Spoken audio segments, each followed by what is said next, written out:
Like many, my Destiny 2 enthusiasm has had its ups and its downs. I'll hop on every other season or so, or expansion, and try it out for a little bit before inevitably going back to spending my time in another game. I rarely even get close to max power, but with the Witch Queen now, things might be a little bit different.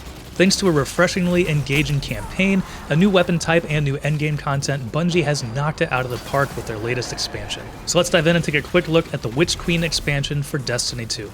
Thanks for watching 9 to 5 Toys. Be sure to like, subscribe, and enable notifications with the bell icon so you don't miss any upcoming videos. Hey everyone, Jordan here with 9 to 5 Toys, and even though it's been out for a couple of weeks, I don't want to spoil any of the campaign story because it really is some of the best that Bungie has delivered. Often in previous expansions, I would just rush through the campaign as quickly as possible to get to something like the PvP experience. But this time, I really found myself drawn in and engaged with the narrative and feeling a greater connection to the characters as the story unfolds. Most of this new expansion takes place on Savathûn's throne world, and it is a visually impressive environment with some epic vistas throughout the landscape. And mixed with new powers, thanks to the ability of the Hive to use power from the lights, it's really a visual delight. It can get a little bit chaotic with a lot of powers and different events going on, but it is a ton of fun. Some of the story missions are surprisingly long, with loot chests in the middle after defeating mini-bosses, and this kind of makes it feel a little bit more like an endgame content rather than the usual story that you just need to run through as quickly as possible. It also just made the campaign take a while to complete in general. One great new feature is that there is a legendary version of the campaign available immediately if the normal campaign is too easy. Playing solo, the normal campaign was challenging enough for me to be enjoyable when I'm playing in the evenings, and the legendary mode was a much more significant challenge. The legendary campaign will cap your power level to ensure that it's always a challenge, and also offers more rewards with completion.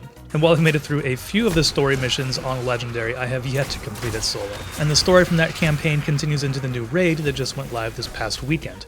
Though it had some technical difficulties that marred the experience for some of the world's first hopeful completionists, it's gotten rave reviews from those who have participated in it so far. Like previous expansions, once the raid has been completed by anyone, the whole world in Destiny 2 shifts a little bit with new story plots and events in the world available to all Guardians. And while I haven't tried it myself, I'm really looking forward to trying it out when I have the time.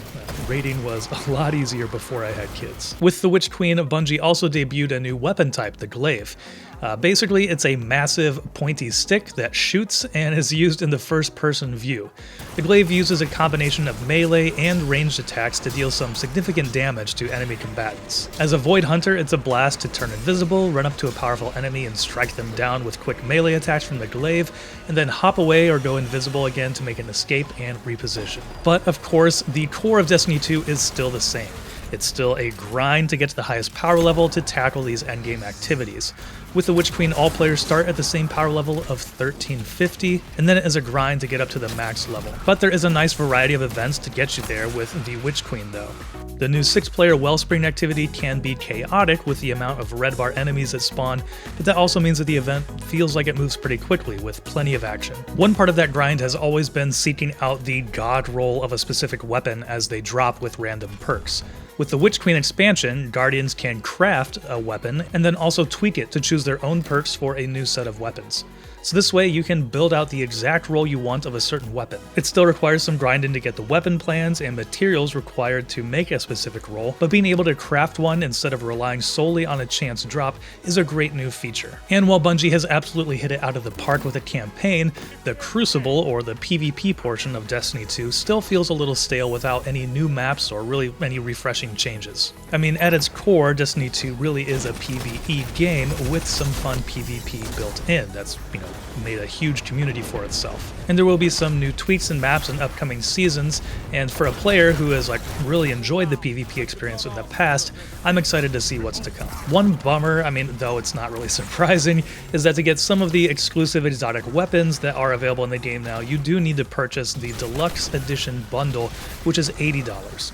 In addition to the exotic SMG, this package also includes Seasons 16 through 19, and if you were to purchase all of those seasons separately, they would cost $10 a piece. So if you're planning on picking up the Witch Queen and think you'll be playing for the next few seasons, then it's definitely worth it. The new SMG is pretty good in PvE content. And if you missed the 30th anniversary pack that came out late last year, that can also be picked up for a $100 package that includes the Witch Queen, the Deluxe, and that 30th anniversary pack. pack.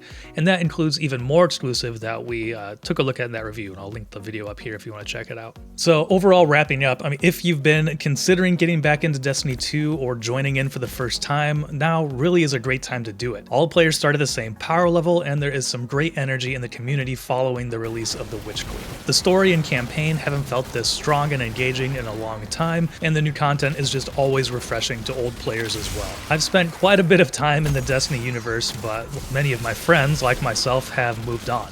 But now I'm starting to see some of them log back in, and it's making me excited to hop into a fire team and catch up while tackling some of the new events from the Witch Queen. Alright, and that'll do it for a quick review of Destiny 2's The Witch Queen expansion.